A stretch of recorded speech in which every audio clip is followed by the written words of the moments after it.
Ya tendrás lista la presentación, ya mandaron la orden de compra, ya se subieron los archivos al Drive, ya estará lista la transcripción. ¿Cuándo me vas a entregar el contrato? ¿Ya tendrás listo el texto? El día que yo logre renunciar a esa cauda de torturas en mi vida, voy a ser enormemente feliz. Una de las cosas que menos me gusta en la vida es ser jefe. No me gusta arrear personas, no me gusta controlar procesos, no me gusta estar encima de la gente, no me gusta estar coordinando que A le entregue a B y que B me entregue a mí. Es decir, es una cosa que francamente padezco.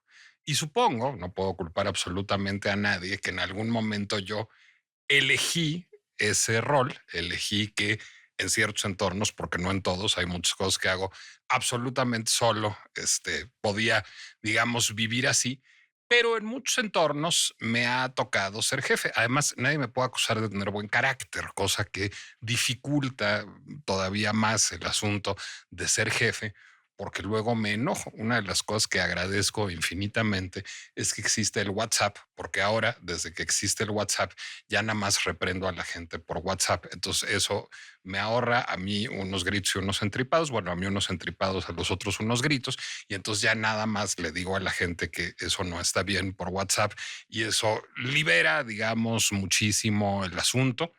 Yo espero muy pronto poder ya no ser jefe. No me gusta nada, nada, nada, nada ser jefe y mi carta a Santa Claus es algún día ya no ser jefe de nadie. He ido resolviéndolo como he ido pudiendo. Por ejemplo, ahora afortunadamente ya solo soy jefe de personas en una organización muy chiquita, que es mi empresita, pero ya no tengo que lidiar con agentes distintos como tuve en otras épocas de mi vida. En dos épocas de mi vida me tocó lidiar con sindicatos. En un caso, me tocó lidiar con un sindicato desde la iniciativa privada. Yo era director de producción de una estación de radio y en otro de los casos me tocó lidiar con un sindicato en la esfera de lo público. Yo era director de una televisora pública. Y curiosamente, en los dos casos hubo episodios parecidos. En el primer caso, se trataba de el Sindicato de Trabajadores de la Industria de la Radio y la Televisión, que era un sindicato más o menos pacífico, con el que se podía tratar de manera, pues digamos, bastante cordial en general, pero en algún momento me tocó meterme en algún entuerto con la delegada sindical por causa de un trabajador de la estación de radio. Yo debería de tener el papel del villano en esta historia, yo era el patrón y el patrón, se sabe en estas narrativas, siempre es el villano, pero curiosamente no me tocó jugar el papel del villano, porque lo que me tocó en ese episodio de mi vida laboral fue ir en defensa del trabajador en contra del sindicato. Es decir, el trabajador había tenido un accidente, tenía dificultades para caminar y le habían otorgado una cierta cantidad de días de incapacidad que habían terminado. Y entonces pues, me fue a ver de manera muy lastimera, con muletas, acompañado de alguien que le ayudaba y le dije, oye, pues no, no te veo en condiciones de trabajar. Pues sí, pero ya se acabó mi incapacidad. Bueno, no te preocupes, voy a hablar con el sindicato para que te prolonguen tu incapacidad, para que te ayuden con el IMSS, para que te den más días de incapacidad, pero pues evidentemente no estás en condiciones de trabajar. Uy, la enojada que se pegó la delegada sindical conmigo por osar querer darle más días de incapacidad a un trabajador que evidentemente pues, no estaba en condiciones físicas de trabajar. Terminó en la dirigencia sindical el asunto y terminé ganando el punto porque era un punto de humanidad, pero no fue fácil. ¿Qué pasaba? Pasaba que el trabajador en cuestión estaba mal enquistado con la dirigente, con la delegada sindical que había sido asignada a la estación radiofónica y entonces le tenía mala voluntad y no quería que tuviera más días de incapacidad, sino quería que se la pasara mal yendo a trabajar en esa circunstancia. Muchos años después me tocó en un medio público, en TV UNAM, pues también tratar con el Sindicato de Trabajadores de la UNAM, con el STUNAM, con la delegación que tenía en este medio de comunicación, y hubo un episodio de violencia física contra un trabajador. Y ahí lo que sucedió es que este trabajador también estaba mal enquistado con los liderazgos sindicales al interior de la televisora, que había una planta de trabajadores bastante más grande, y a pesar de que claramente había sido víctima física el trabajador y que había registros audiovisuales de esto, bueno, pues el sindicato, los representantes sindicales en la televisora estaban del lado de la parte agresora, otra vez por un asunto de grillas internas. Y fue extraordinariamente difícil dirimir eso, y tan difícil fue que en ese caso sí la perdí. La escalé y la perdí. Bueno, fue una de las muchas que perdí ahí. Entonces, siquiera ya no me toca tratar con sindicatos y ya no me toca defender a trabajadores de los abusos sindicales, lo cual suena absolutamente delirante y psicótico. Es decir, ¿cómo es posible que sea el patrón el que termine defendiendo al trabajador del sindicato? Bueno, pues eso solo sucede en un país como México. Y cuando digo en un país como México, no es un reflejo whitezican en donde estoy hablando mal del país, sino tiene que ver con el origen del pacto social que da origen a la modernidad mexicana. Es decir, tiene que ver con que en México los sindicatos surgen al amparo del Estado y surgen al amparo de el proyecto de la revolución institucionalizada. Es decir, el primer gran órgano articulador del movimiento sindical mexicano, que es la CROM, surge en el gobierno de Plutarco Elías Calles como una iniciativa del presidente Calles para mantener unido al movimiento obrero y para encauzar al movimiento obrero y para darle toda suerte de prebendas y privilegios a su liderazgo. Y después de esto, cuando adviene el gobierno del general Lázaro Cárdenas, bueno, Lázaro Cárdenas, el gran autor a leer ahí es Arnaldo Córdoba. Pondremos en las recomendaciones los dos libros de Arnaldo Córdoba al respecto, uno sobre Calles, otro sobre Cárdenas y sobre los orígenes del sindicalismo y del no movimiento obrero mexicano.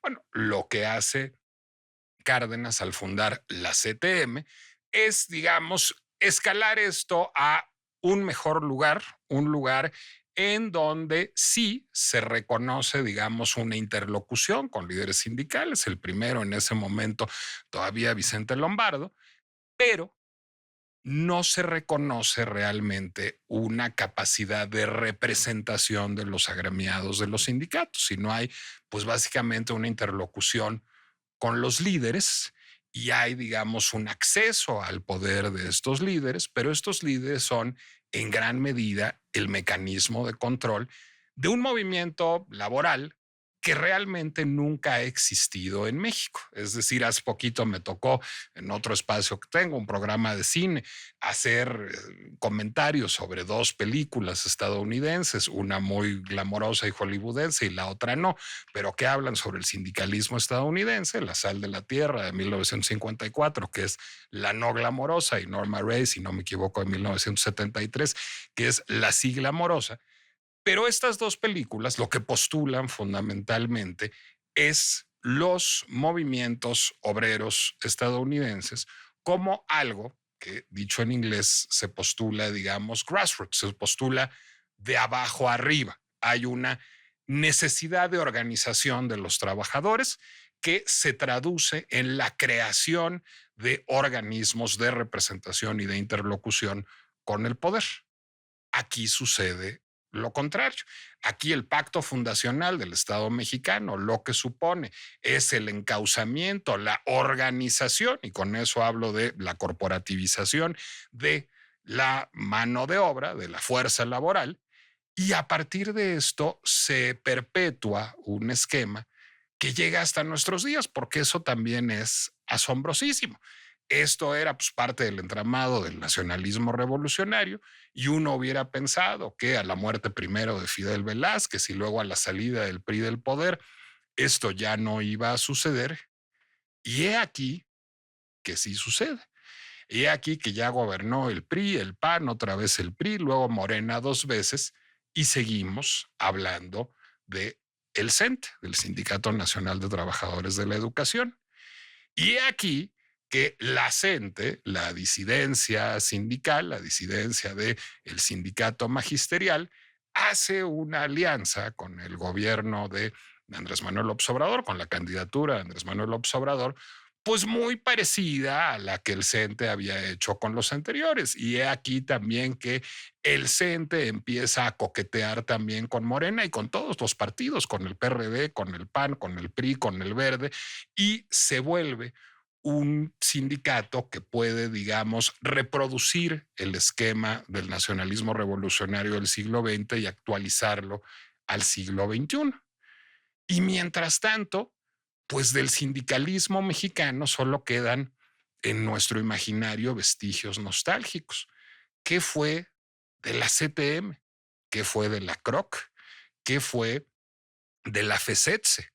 ¿Qué pasó con los sindicatos en nuestro país? Hay un sindicalismo mexicano en el siglo XXI y ese sindicalismo defiende los intereses de los trabajadores. Cuando tenemos 3 semanas tomado el centro de la ciudad por la CENTE, por la Coordinadora Nacional de Trabajadores de la Educación, debemos pensar que ahí hay una defensa legítima de los intereses de los maestros o hay, como argumentan tantos, una herramienta de chantaje al gobierno, de esto o de cualquier otro signo, para lograr prebendas para liderazgos sindicales charros y obesos. ¿Qué pasa con el sindicalismo mexicano en el siglo XXI? ¿Qué pasó en el siglo XX? ¿Ha habido, hubo, habrá un sindicalismo mexicano?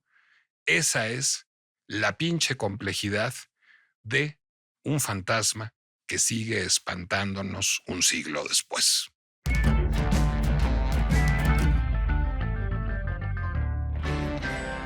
Soy Nicolás Alvarado, me da mucho gusto darles la bienvenida a La Pinche Complejidad, el podcast de El Heraldo Podcast, en donde justamente, pues yo diría que estamos tratando de desentrañar uno de los grandes misterios de México, es decir, uno de los problemas, yo diría que históricos, ancestrales en México ha sido la representación sindical y ha sido, de hecho, lo que es conocido como el arreglo clientelar corporativo. Hace 25 años yo estaba con unos amigos tratando de combatir el arreglo clientelar corporativo, es decir, de construir un partido de izquierda que no pasara por ahí. No nos salió Ricardo Rafael, pero creo que tantos años después, ahora que tú te has dedicado a escribir y a pensar el país, incluidos los arreglos sindicales. Fíjense, este era un libro sobre los problemas del sindicalismo mexicano hace como 20 años. Los problemas siguen existiendo y ya el Bester Gordillo ya no es relevante.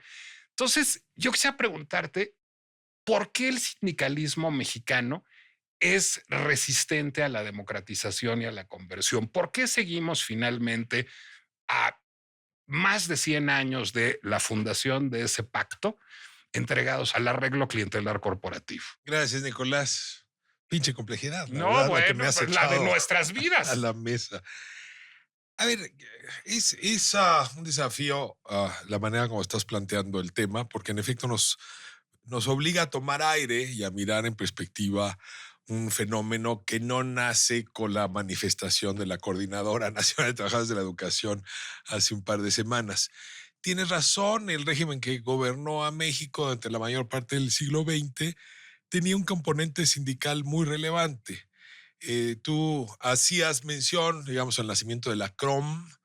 Yo creo que el momento cúspide, digamos, de esa formación es con Lázaro Cárdenas, que para quitarse encima a Plutarco Elías Calles, pues le echa a andar a los sindicatos que el propio Calles y el Maximato había creado, ¿no? Y al mismo tiempo lo que hace es crear nuevas expresiones sindicales que en su conjunto expulsan a Calles, a Abelardo L. Rodríguez y, en fin, a todo su grupo político. Déjame interrumpirte para decir una más bonita. Además, eso es la CTM, es lo que estás describiendo. Pero luego, cuando la CTM se la está crear la CROC como la disidencia de la CTM, es decir, son casi cajitas chinas, son Sí. casi matrioshkas. Ahora, con todos son agrupaciones muy grandes, con muchísimos trabajadores. Y poco para desmitificar el caso mexicano, te diría, la inmensa mayoría de movimientos sindicales en esos años se expresan de manera parecida. Son En el cajas mundo, corporativas que lo que hacen es permitirle a los gobiernos lograr grandes pactos salariales, sobre todo, grandes paquetes de prestaciones, se llamaban entonces contrato ley, porque pues era imposible que estos gobiernos ya enfrentados a países de masas pudieran tener tantos con pequeños sindicatos. Entonces eran sindicatos agregados hasta grandes corporaciones. Y yo diría, esto en México funcionó pues como funcionaba el conjunto del sistema. Es decir, si los vientos de la democracia no rozaban siquiera al PRI o al PNR antes, al conjunto del sistema político, ¿por qué los vientos de la democracia iban a penetrar al mundo sindical? En realidad, el gran cambio que ocurre en nuestro país tiene que ver con el fin de ese bloque histórico, que además es un final tardío, es finales de los 70, los 80, cuando viene la crisis económica, sobre todo por la deuda, aquella provocada también por la nacionalización de la o sea, banca. el gobierno de López Portillo. López Portillo cierra su gobierno en 82 y en ese momento trae una deuda que lo está asfixiando y luego, pues en fin, como suelen hacer los gobiernos, le echa la culpa a los banqueros, nacionaliza la banca y eso genera una crisis económica de grandes proporciones. No tan grande como la del 94, pero fue una crisis enorme. ¿Cómo logran, déjame decirlo así, echarle agua, ¿no? Echarle hielo a una economía que estaba en una ebullición inflacionaria insoportable? Pues había que echar mano de cualquier herramienta que hubiera al alcance.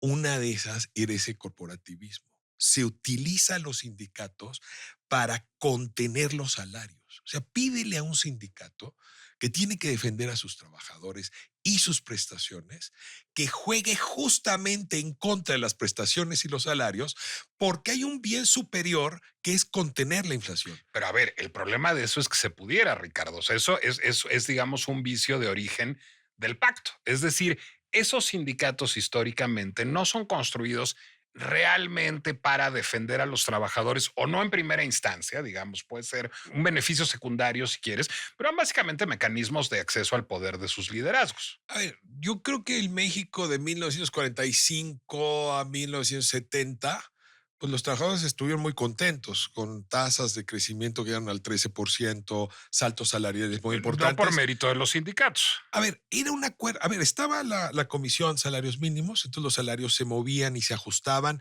Los contratos ley, a ver, el crecimiento del seguro social, el crecimiento del ISSSTE, todo eso son negociaciones entre el mundo político, el mundo del capital. Es decir, sería muy injusto advertir que no hubo mejoras o que si las hubo fue sin el sindicalismo. Ahora, no era un sindicalismo democrático.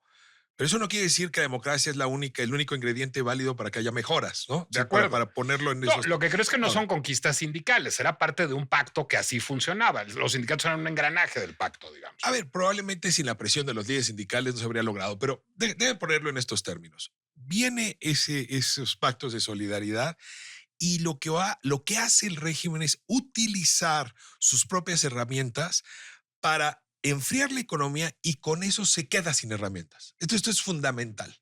Literalmente entre 1983 y 1994, ahí es donde vuela todo, estalla por los aires todo el sistema corporativo. Y ahí uno hubiera supuesto que como empezaba a haber ya un ingreso de pulsiones, de intentonas democráticas en el mundo de lo electoral, algo similar ocurriera en el mundo sindical. ¿Qué quiere decir? Pues que las empresas y sus trabajadores pudieran ponerse de acuerdo a partir de liderazgos elegidos democráticamente. Pero no pasa eso, Nicolás, porque el gobierno entonces y esto que te voy a contar, reforzado con el Tratado de Libre Comercio, decide desmantelar el mundo sindical. O sea, estábamos hablando de un mundo donde los sindicatos eran un instrumento del poder. Ahora imagínate un mundo donde lo que tú quieres es que no haya sindicatos. Voy a separar, y esto es bien Estás importante. hablando todavía del prisma. No, estamos hablando de 94. O sea, estoy entre el 94. 82, que es la crisis, y el 94, que va a ser la firma del Tratado de Libre Correcto. Comercio.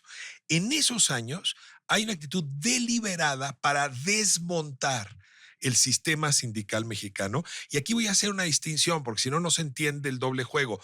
De un lado están los sindicatos de trabajadores del gobierno, que son los que están en el apartado B. Deja de ponerlos a un lado, porque ahí están los maestros, ahí están los médicos, ahí están los funcionarios públicos, la FESE que mencionaste hace un momento. Deja de hablar todavía del otro 80% del mundo, de la Privado empresa del IMSS. privada. Hay una convicción en quienes llegan a gobernar el país. Déjame plantearlo así, ahora los llaman neoliberales, ¿no? Yo te diría muy centrado en la cabeza de Carlos Salinas de Gortari, pero en el mundo sindical es Arsenio Farel, que había sido secretario del Sector del Trabajo, trabajo. pero luego se convirtió en el principal abogado para ofrecerles a las empresas algo muy cómodo. Tu empresa, por ley, tienes que tener un sindicato. Yo me encargo de simularte un sindicato. Voy a ir con la CROC, voy a ir con la CTM, que son como patentes de corso. Ellos me regalan una lista de dirigentes sindicales. Ahora hablabas de la industria de la radio y la televisión, que no era un sindicato. Lo que tú Era muy tenías así. eran líderes sindicales que lo que hacían era prestarte el servicio simulado de la representación. Y esto es lo que se llaman sindicatos de papel o sindicatos blancos, que se vendieron como pan caliente Era una porque franquicia. todas las empresas las querían. Si querías montar una maquiladora, si querías tener una empresa mexicana que hacía tornillos, si querías tener una empresa exportadora, entonces adquirías ese tipo de sindicatos. ¿Por qué era posible? Porque no hubo democracia, porque los trabajadores no se podían organizar y no podían votar por sus dirigentes y sus dirigentes no tenían la legitimidad para pelearse con los patrones. Y ahí es donde esto revienta completamente. El mundo sindical se desmantela entonces. Surgieron algunas expresiones de resistencia. La Unión Nacional de Trabajadores, por ejemplo, la UNT, que agremió distintos sindicatos Los encabezados telefonistas, por por los ejemplo. telefonistas, que justamente lo que querían era democracia sindical, asumiendo que si los dirigentes solamente podían llegar por el voto directo y secreto de sus trabajadores, entonces iban a tener la fuerza para negociar con sus patrones. Sin embargo, imagino que todo el entramado, tanto jurídico como institucional, estaba diseñado para que expresiones como la UNT pues, nunca pudieran ir más allá. La ONT tuvo cierta ¿Mm? fuerza, pero la idea de un mundo sin sindicatos ganó la batalla, un México sin sindicatos. Esto comenzó a cambiar muy recientemente por dos grandes reformas que vale la pena mencionar.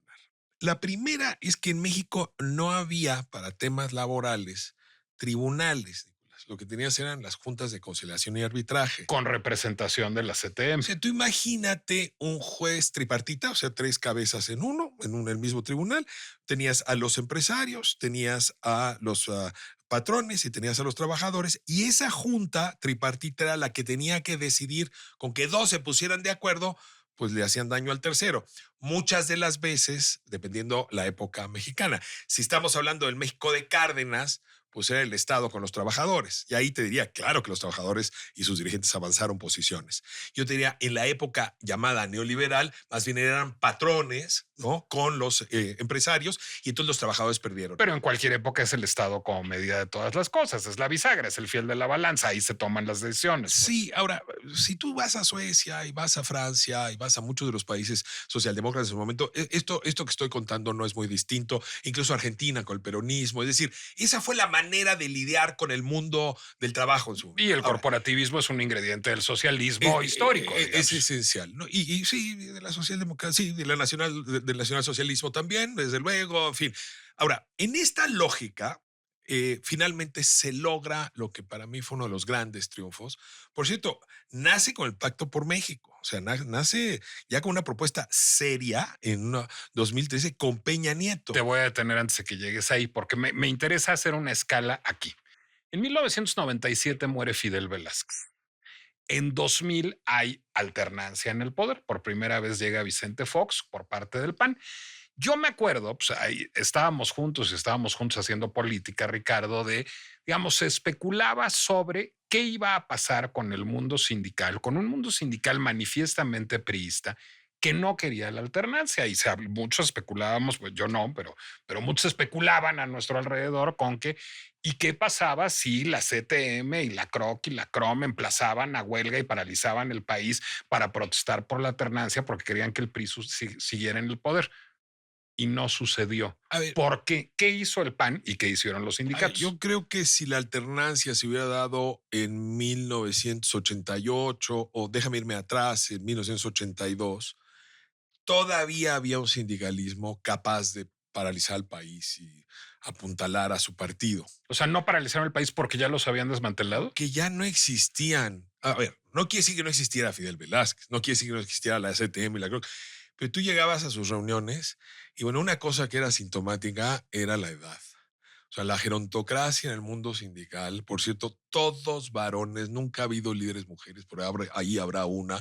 Entonces eran, Con sus con sus excepciones. excepciones, es Lester Gordillo, pero la mayoría de estos CTM, Chrome, fíjense, todos varones y todos arriba de los 70 se quedaron con la patente de corso. Vendían la existencia de sindicatos blancos. Ya no había vida sindical, debate sindical. El sindicalismo democrático que había existido previamente, porque lo hubo también desde la izquierda, o presencia del Partido Sí. Comunista, o presencia del PRT, de los partidos del conglomerado de partidos de izquierda, tenían a su vez presencia en esos sindicatos. Todo eso se desapareció. Por lo tanto, para el 2000, en la transición en la que tú estás hablando, el mundo sindical ligado a la empresa es un desierto con unos cuantos señores que se presentan en los actos públicos, que tienen muchísimo dinero, porque eso sí, siguen cobrando las cuotas, siguen vendiendo las sentencias, los laudos en las juntas de conciliación y arbitraje, siguen participando en todos los organismos tripartitas que son un mundo, pero abajo es un gigante con pies de barro, excepto el sindicalismo del Estado. Me detengo Que antes de ahí es llegar al donde vuelve sindicalismo del clave Estado. porque ese sí es un sindicalismo vivo, ese sí tiene presencia y ese sí tiene capacidad de frenar o de avanzar el ritmo de la transición. A la CTM, a la CROM, a la CROC, lo que le dice Vicente Fox es, no hay pedo, seguimos. Ok, seguimos y sigue el pacto, digamos, de ese sindicalismo desdentado en todos los sentidos, vendiendo franquicias de sindicatos blancos. Eso es lo que sucede El en acuerdo 2000. es muy parecido a lo que estás viendo ahora con la CENTE y es, tú puedes llegar a un acuerdo con el sindicato si te entiendes con sus dirigentes y los dirigentes no tienen la obligación de entenderse con sus agremiados. Ese es el drama. Entonces, los agremiados en realidad no tienen un mecanismo de defensa de sus intereses, de sus problemas. Estos dos anécdotas formidables que contaste en un momento, tanto en TV UNAM como en Ondas del Lago, sí, se replica lo que te estoy diciendo. A mí me ha No, tocado pues son también el gran síntoma. la gran suerte de haber tratado también con el mundo sindical. Y pues sí, muchas veces no hay forma de conciliar lo que el dirigente quiere, que son prebendas muy concretas que tienen que ver con su pecunio, y luego pues los grandes intereses de quien está haciendo la limpieza del recinto o de quien es el técnico que está arreglando las cámaras o está resolviendo un problema serio en un museo, hablando justamente del sindicato de la UNAM. Y esto se replica al infinito. ¿Qué hizo Vicente Fox? Pues arreglarse con los dirigentes sindicales. ¿Qué quiere usted? ¿Quiere su lugarcito ahí en la Junta de Conciliación y Arbitraje? La tiene. La quiere en la Junta de la Comisión Mixta, en la Junta de Salarios Mínimos. ¿Tú no sabes la cantidad de nómina que había o que hay todavía donde los sindicatos reciben recursos? Pero además, no les tocaron las cuotas. Las cuotas se descargaban directamente de la nómina. Y pues le llegaba al tesoro de ese líder sindical cuyas casas pues te dicen en realidad dónde iba a parar ese dinero. Claro, algunas cosas se hicieron por los trabajadores, pero cada vez menos. Entonces, para Vicente Fox fue muy sencillo. Les mantuvo el arreglo, se mantuvo el status quo y por eso no le dieron lata. El problema regreso si era el líder de la FEDSE, que era muy priista, los líderes de los sindicatos de trabajadores en los estados y en los municipios, donde hay un dolor fuerte y de cabeza por el tema de las pensiones, y el sindicato más grande de América Latina, 1.700.000 trabajadores tenía cuando Fox arribó al poder. Hoy tiene casi 2 millones.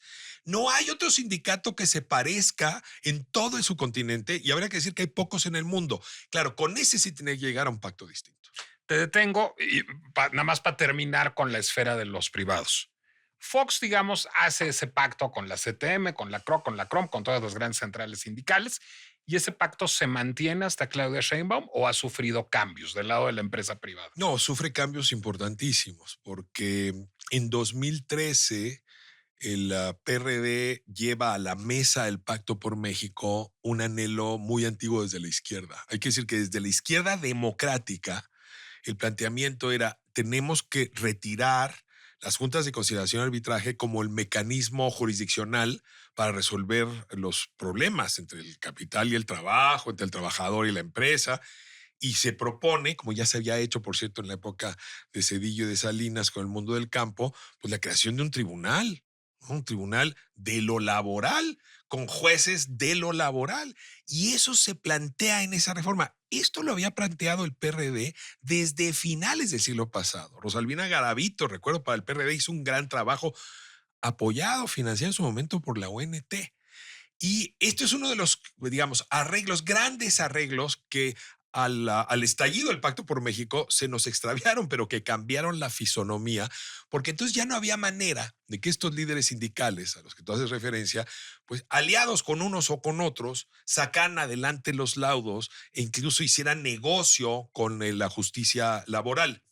Junto con eso viene una siguiente reforma, que esa ya es la de Andrés Manuel López Obrador, que mi impresión es que es un bebé todavía en pañales. No quiero apurarme a juzgarla, es muy temprano, pero lo que plantea es que no puede haber dirigentes sindicales que no sean electos por voto universal, secreto y directo, es decir, el principio básico de la democracia, Lo que te vacuna contra los sindicatos blancos. lo cual te hace que tengas sindicatos de veras, que esos sindicatos de veras entonces tengan dirigentes de veras y puedan llevarse negociaciones donde a la empresa le dé certidumbre. ¿Y si hay? A ver, viene un tercer elemento que yo creo que es el más importante de todos.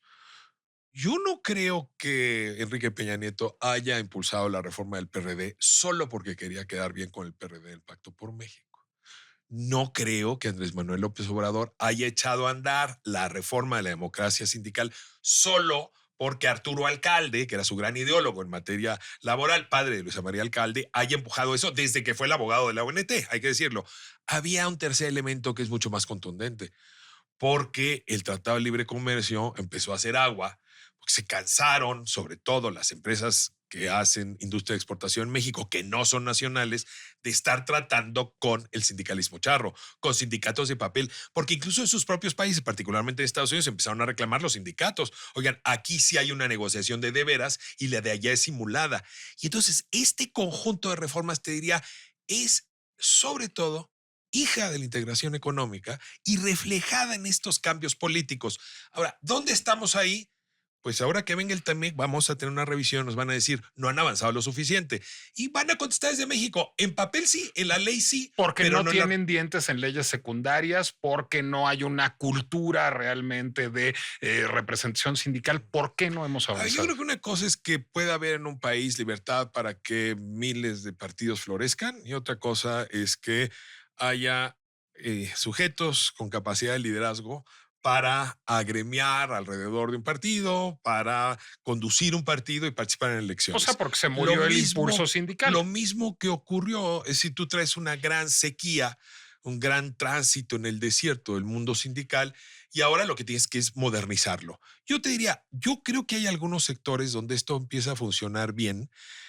¿Dónde está funcionando bien? Pues donde sí hay dientes. ¿Dónde sí hay dientes? En aquellas empresas que dependen del Tratado de Libre Comercio, llamado TEMEC. Si yo Porque tienen soy que homologar condiciones. Caterpillar, y estoy en Nuevo León exportando miles de millones de pesos, pues necesito tener reglas, le llaman en inglés de compliance, es decir, reglas que me obliguen. Y entonces ahí sí vas a tener un sindicato de veras. Entonces, donde hay dientes ha avanzado más rápido. Pero ojo, porque luego eso contagia hacia el resto de la economía. Ahora, no perdamos de vista, Nicolás, que más o menos 50% de la población de nuestro país no tiene trabajo formal. por lo tanto no tiene una representación formal. Que eso es Entonces, el mundo heredero sindical, también pues, de la no representatividad del mundo sindical. en buena medida podríamos decir que sí. ¿Y esto qué quiere decir? Que el otro, el mundo organizable es el otro, el 20% que son las empresas de exportación, que son las que están jalando la economía, y luego las empresas de 100 a 200 trabajadores, que algunas están organizadas, otras más o menos, y otras de plano no. A ver, déjame decirte otra. Leí en preparación de este podcast, me pareció un librazo, Sindicatos y Política en México, de Graciela Benzuzán y Kevin Middlebrook, libro que no sé si conoces. Es un libro viejo, es de 2017, es decir, está terminando el sexenio de Peña Nieto cuando publican este libro, y ya en ese momento solo el 10% de la población tenía afiliación sindical. Es decir, no hay una cultura sindical en México. Es decir, el trabajador mexicano, incluso el formal, no aspira a una representación sindical porque eso no le ha supuesto nada nunca, ¿no? A ver, cometí hace un momento una injusticia. Te decía, la reforma que plantea el PRD en 2013 tiene como autora a Rosalvina Garavito y a Graciela Besunza. O sea, son las dos grandes ideólogas de esto. Yo revisaría el dato porque, según entiendo Es yo, viejo. según entiendo yo, solo el 10% de los trabajadores tienen vida sindical real. Es decir, van a una asamblea, votan, deciden. No sé si sea solamente el 10 que están afiliados a un sindicato, porque, te insisto, pues que hay un mundo de gente que está afiliada a un sindicato que ni siquiera conoce y que votó por un dirigente que tampoco conoce. Pero Por más eso haría allá la de, distinción. Yo diría, en la vida real, no creo que haya más de 10% de la población que tiene vida sindical, pero yo, por el otro lado, te contestaré ese tarea de trabajo. No, Nicolás, perdóname. Aquí en los padrones te puedo decir que hasta el 60% están en vida sindical. Pero Graciela tendría razón y no creo que haya cambiado iba a mucho. buscar el dato, pero además, sea de una manera o sea de otra, expresa exactamente lo mismo, expresa la no representatividad. Okay, ahí estamos de ese lado. ¿Qué pasa del lado de lo público? ¿Qué pasa del lado de la FETSE y qué pasa del lado, para aterrizar ahora en lo que nos ocupa, del CENTE y de la CENTE y de una CENTE pues que se nos transformó en el CENTE 2, creo? Nada más déjame poner un último ladrillo en esta reflexión Diga y ya me usted. muevo al tema de lo público. Eh, si tú te vas al México de los 40, pues es un México que está industrializando. Tú tenías gente del campo, gente en el mundo de la industria y el sector servicios era pequeño. Es muy difícil en el mundo contemporáneo afiliar sindicalmente, por lo menos de manera tradicional, al sector servicios, porque está muy disperso. Párate en cualquier tienda esta departamental o estos grandes conglomerados, pues tendrías que afiliar de a 2 y 3 empleados por cada Claro. una.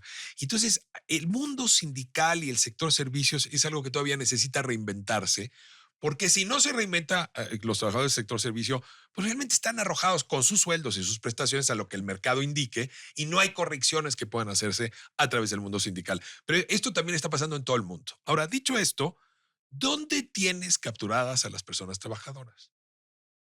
Pues en el mundo De lo público. público. ¿Por qué?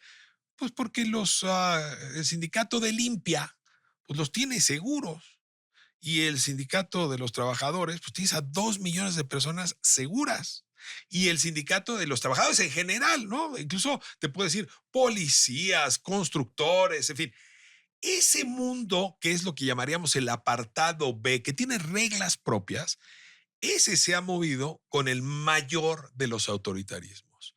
Porque no hay partido que haya renunciado, o dicho en otras palabras, que se haya amarrado las manos para no utilizar ese sindicalismo para ganar elecciones. Quien crea que la CTM, la CROM y la CROC hizo ganar al PRI, que se regrese a 1970. Ya, después ya no. Pero el sindicato de maestros, a la fecha, te hace ganar y perder elecciones. Puede operar en las casillas. Mira, déjame decirlo en términos de los maestros. ¿Se pueden decir marcas aquí o me las Se evito? puedes decir todas A las que ver, quieras. yo te diría, qué estructuras en el país tienen mayor presencia hasta en el último de los rincones?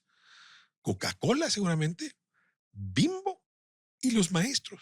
El En CENTE. el último rincón. Ahí te tengo que decir que los de la CENTE son del CENTE, pero ahorita vamos, los maestros Claro, pues están en es la todos lados. disidencia magisterial, eso es lo que es. Está en el último rincón. Entonces, cuando tú tienes que movilizar votantes, tener representantes de casilla, apoyar candidaturas, pues todos quieren quedar bien con los maestros. Y el valor del líder sindical en su momento, de Esther Gordillo, los que vinieron después, los que subieron antes, políticamente es enorme.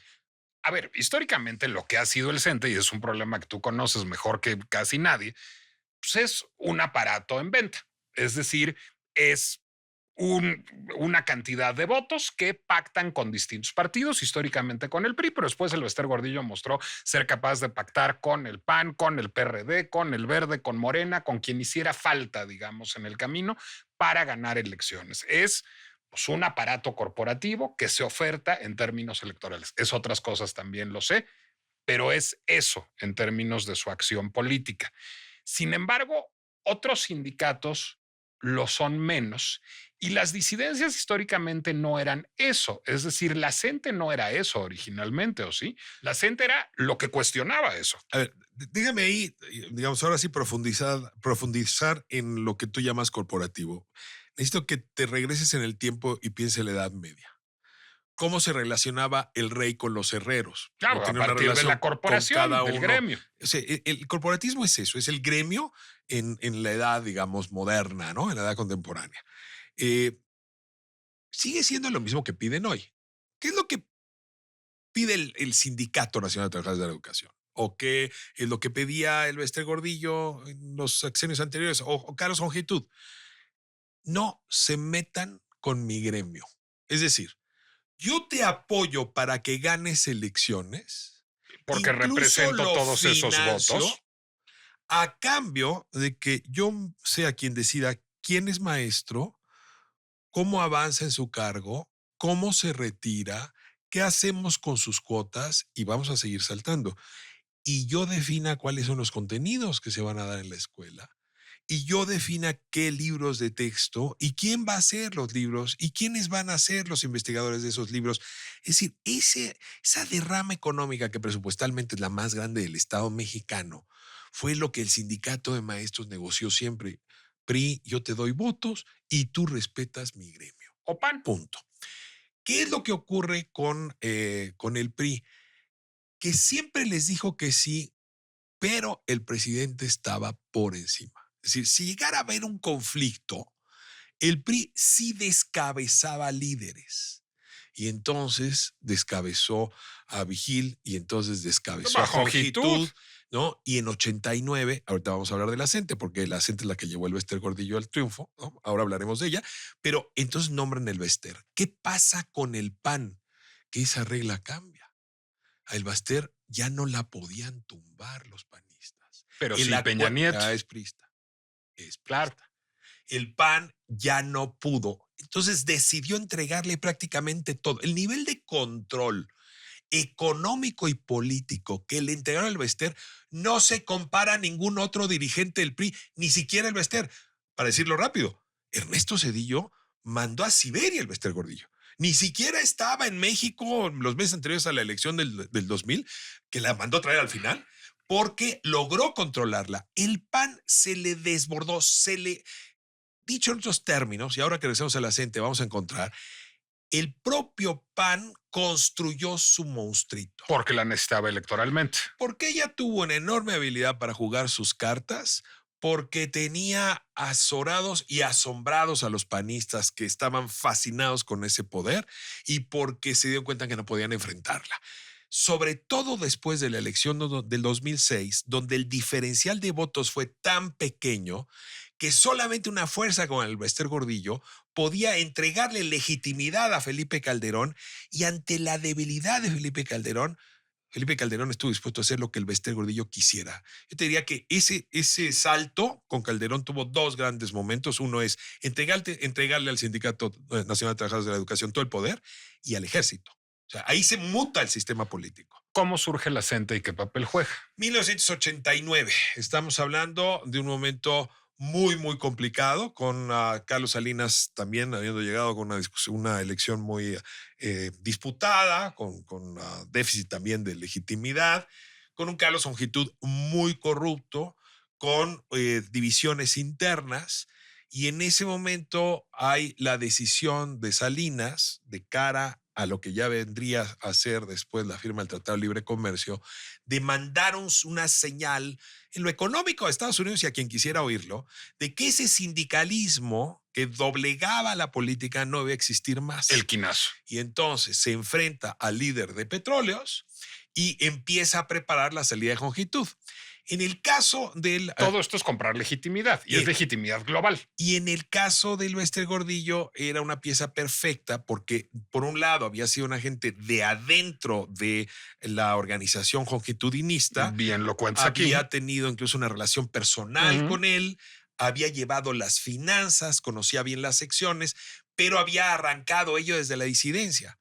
Entonces, cuando surge un movimiento desde la izquierda del CENTE para que hubiera elecciones democráticas en las secciones y el CENTE con ese longitud se niega, El sindicato. esas secciones se cinden. Y aquí es donde quiero hacerla, porque uno, hay que decirlo, sobre todo a los más jóvenes, que no es que haya dos sindicatos. Tú lo que tienes son 50 y tantas secciones del sindicato. Es una decisión. Son 59 secciones, ¿no? Por ejemplo, en la Ciudad de México tú tienes la sección 10, la sección 11, la sección 9. ¿Qué es lo que ocurre? Dentro de cada sección se presentan, como si fueran partidos, se presentan planillas. Unas planillas son las que se llaman oficiales, son las de el CENTE, es decir, responden al secretario general en un momento, y otras a otras facciones. Una de esas facciones, la más importante, es la CENTE, que es una corriente dentro del CENTE. La CENTE en México debe tener hoy 9 secciones. Tiene la 22, tiene la 10 en la Ciudad de México, tiene una en Zacatecas, tiene las de Chiapas, tiene las de Guerrero, pero siguen siendo profesores afiliados al sindicato dentro de la corriente de la CENTE. ¿Y había jugado electoralmente antes de López Obrador o no? A ver, la CENTE surge de manera muy relevante en la Ciudad de México y desde luego que en las elecciones, por ejemplo, de 91, no olvidemos que 88 fue un golpe muy duro para el PRI, no obtuvieron los votos que esperaban, se hablaba de que en realidad quien había ganado era Cuauhtémoc Cárdenas, y de pronto en 91 el PRI recupera con Salinas. En esa recuperación, claro que juega la coordinadora, porque pues muchas de esas secciones se sentían agradecidas por haber tirado a longitud, y en ese momento el Bester Gordillo le está costando mucho trabajo todavía controlar al conjunto del sindicato. Es decir, juega con el PRI. En 91 la CENTE apoya a Manuel Camacho y con Manuel Camacho al PRI de la Ciudad de México y muy probablemente tiene algún juego importante en Oaxaca. Ahora, a partir de ese momento, claro que sí. A ver, poco a poco se van moviendo hacia el PRD, la coordinadora. Muchas de las veces juega con el Partido del Trabajo, ¿no? Y ahí presentan candidaturas, pero su mayor acercamiento fue con Andrés Manuel López Obrador, desde el PRD. Sí podemos decir que fueron López Obradoristas. Ahora, ¿ahí hay una legítima defensa de los intereses del magisterio o hay otra vez una lógica de chantaje político para buscar prebendas para liderazgos? En 1989, sin duda, la apuesta por la democratización del Sindicato Nacional de Trabajadores de la Educación era legítima. La disputa por unas mejores condiciones laborales era legítima. Y la verdad, la, todo el argumento en contra del sindicalismo charro que acabó representando el Bester Gordillo.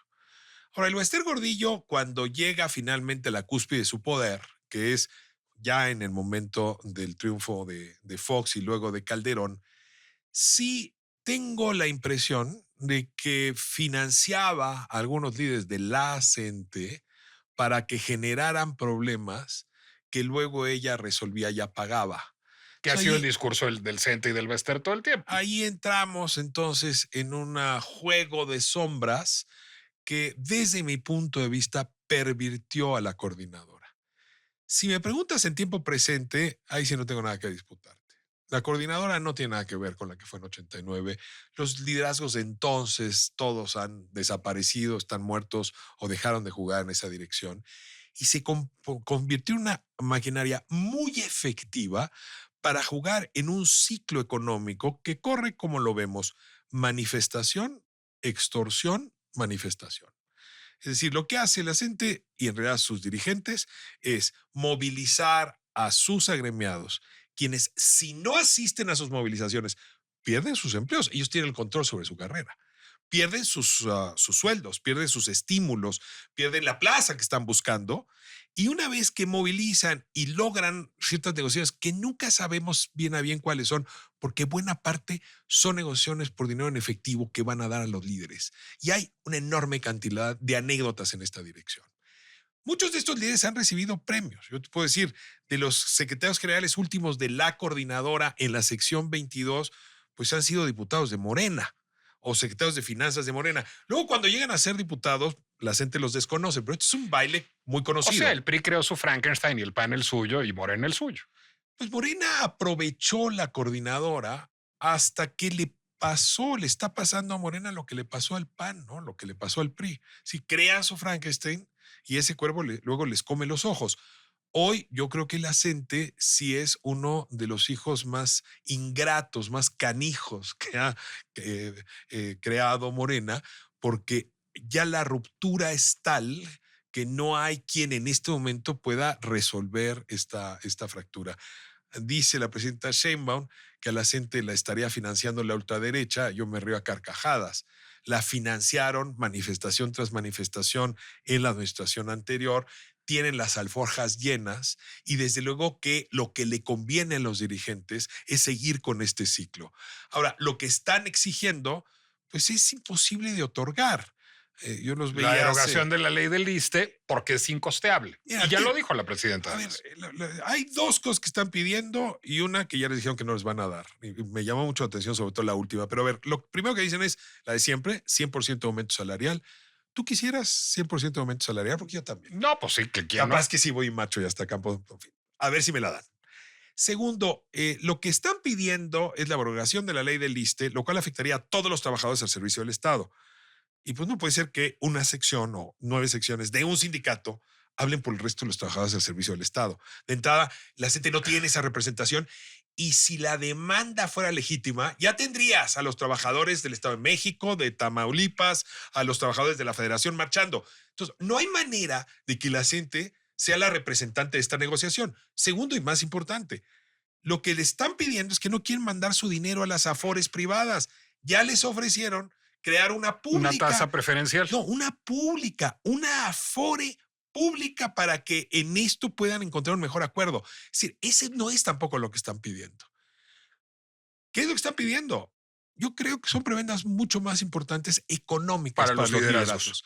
Porque ya la presidenta enojada ahora sí, lo que voy a decir se va a entender bien a la luz de la historia, es durísimo. El día que dio el discurso en el Monumento a la Revolución, Claudia Sheinbaum, dijo una frase, Nicolás, extrañísima para los que no son versados en el tema educativo.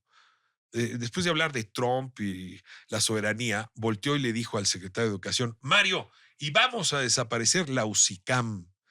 Y claro, todos nos preguntábamos, ¿y qué es ese acrónimo? Pues es un acrónimo que le molesta a la gente. La UCICAM es el Servicio Civil de Carrera. Es lo que se creó con la reforma de 2013 para quitarle al sindicato el control de las plazas y por lo tanto el control del sistema educativo. Es el mecanismo de acceso a las plazas magisteriales. Morena, al abrogar la ley de la reforma constitucional de 2013, de hecho le devolvió al CENTE el control de esas plazas, tal como las tenía el Bester Gordillo en su día. Le devolvió el control del acceso, del ingreso, de las promociones, de los movimientos laterales, de las salidas. Pero dejó un mínimo sistema de carrera, un pálido sistema de carrera. Cuando dice la gente, pues no voy a detener mis movilizaciones, la presidenta les responde, muy bien, entonces voy a mantener la UCICAM.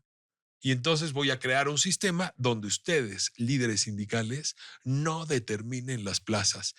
Eso viene como miel a los oídos de los agremiados, porque los profes no quieren seguir dependiendo de sus dirigentes para obtener una plaza, una mejora. En realidad, la UCICAM y antes el Servicio Profesional de Carrera era a favor de los profesores, era en contra de los dirigentes. Digamos, ahí es en donde viene justamente la pregunta central de este episodio y mi exótica invitación de llamarte a hacer un podcast sobre educación, porque de esos hay muchos y muy buenos. Oigan el de Denise Merker con Manuel Gilantón y Marco Fernández, que está muy bien. La pregunta aquí es, ¿podemos ocuparnos de educación sin que haya una reforma laboral primero? Es decir, no está supeditada cualquier reforma educativa a una reforma laboral. No ese es el problema de base de la educación en México. A ver, yo creo que ya lo ocurrido en México se parece a una pasta de dientes, donde ya no es posible devolver la pasta al contenedor una vez que se salió. Y en ese sentido, regresar a la reforma de 2013 sería impensable.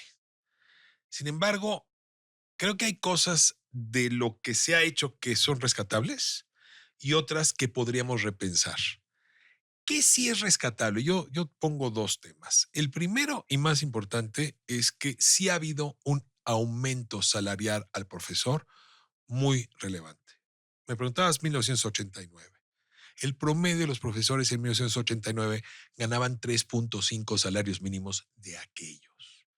Hoy estamos hablando de varios salarios mínimos de los de hoy. O sea, un sueldo promedio hoy de un profesor anda entre 25 y 30,000 pesos, Nicolás. Eso sí fue algo que en los últimos años mejoró notablemente. Aunque no mejoró la calidad de la A educación. ver, vamos pieza por pieza un Lego. Segundo, ¿qué necesitamos? Profesores cuya evaluación lo sea todo. No, a ver, el sistema educativo es el que está mal en su conjunto. Las escuelas, los servicios, los materiales, los planes de estudio. Necesitábamos un sistema de evaluación integral. Sí, la reforma de 2013 tuvo el sesgo de que todo lo cargó sobre la evaluación de los maestros. Era demasiado sobre la espalda de los maestros. A ver, creo que ya lo hemos reflexionado mejor. Sí hay que evaluar el desempeño de los maestros y la propuesta de siempre en el mundo entero es que se evalúen entre pares. Pues eso pasa en las universidades, se evalúan entre pares.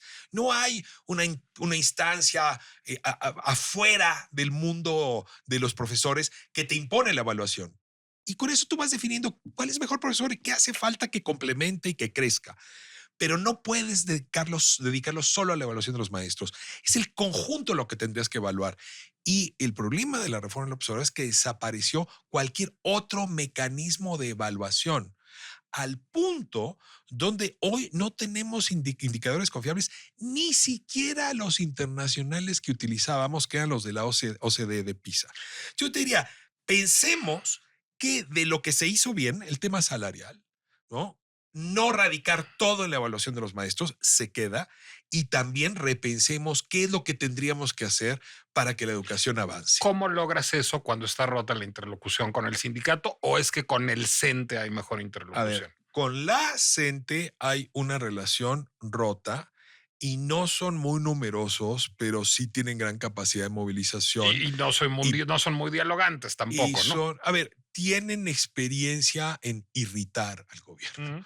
en Al que irritar a sea. la población, ¿no? Pero te insisto, 2 millones de trabajadores y la CENTE no debe llegar ni a los 60,000. Entonces, nada más para ponerlo en dimensión. El otro, el CENTE, se tiró a los pies de Morena igual que antes se había tirado a los pies del PRI. A ver, Desde López Obrador. dicen, yo no me lo creo, pero dicen que Morena afilió 12 millones de personas en este país. El INE ya trae sus dudas y bueno, de ahí alimento las mías. De esos 12 millones, los profesores afiliaron 1.2 millones de personas. O sea, de esos 2 millones de afiliados, el CENTE le regaló a Morena 1.2 millones de afiliaciones, o por lo menos esa dice Cepeda, su actual líder. Es el regreso al CENTE del PRI, pero desde luego. ¿Y eso a cambio de qué?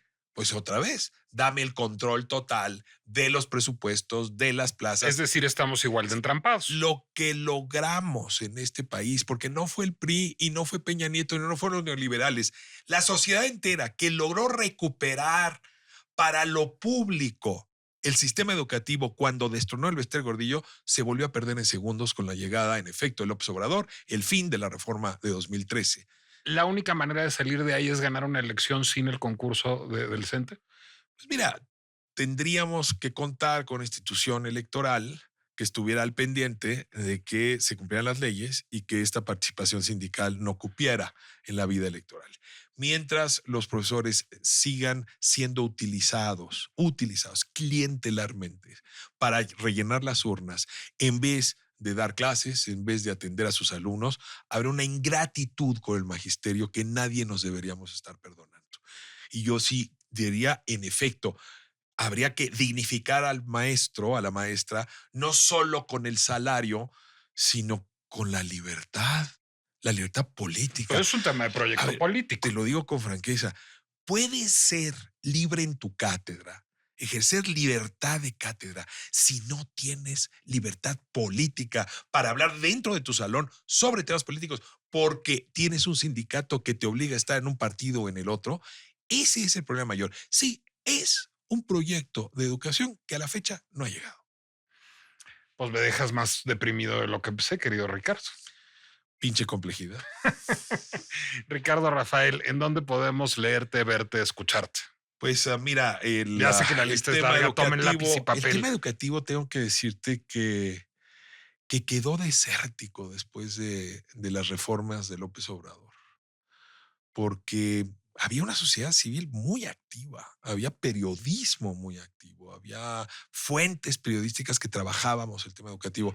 Yo te diría, ojalá y pronto pudiéramos volver a retomar la pluma en estos asuntos. Yo me he dedicado ahora más a temas de justicia, estoy en Milenio, estoy en el Canal 11, estoy en... Te traje para recordarte que tienes que retomar el tema educativo, pero ¿cuál es tu más reciente libro, Ricardo? Pues más recientemente, justo hablando de la justicia, el sistema judicial, escribí sobre el caso Wallace en este relato novelado, literario que se llama Fabricación. Ahora vengo a presentarlo en Argentina, en Bogotá, en Santiago y de Chile, y me doy cuenta cuántos de los problemas que aquí tenemos allá tienen también.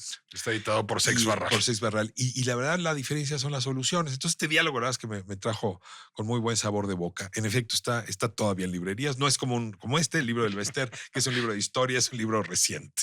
Querido Ricardo, a mí me pueden leer en el Heraldo de México los miércoles y seguir en Instagram y en Threads en Nicolás Alvarado Lector. ¿No dijiste en dónde se te puede seguir en redes Pues estoy sociales? en @Ricardo M. Rafael en Instagram y en X, y Ricardo Rafael en Facebook.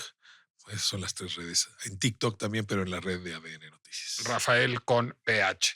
Les recuerdo que La Pinche Complejidad es una producción de El Heraldo Podcast que pueden consultar en Spotify, Apple Music, Amazon Music, Deezer, YouTube o cualquier plataforma en donde acostumbren escuchar podcasts. Y si todo esto les parece terriblemente injusto, lo es. Si les parece que los trabajadores mexicanos están indefensos, lo están. Si les parece que las condiciones están puestas para el abuso patronal, es cierto, pero hay un mínimo elemento de justicia que es tener que ir a sacar la tarjeta patronal al IMSS, cosa que me toca casi cada año. Eso no se lo deseo ni a mi peor enemigo. Nos escuchamos la próxima. Heraldo Podcast, un lugar para tus oídos.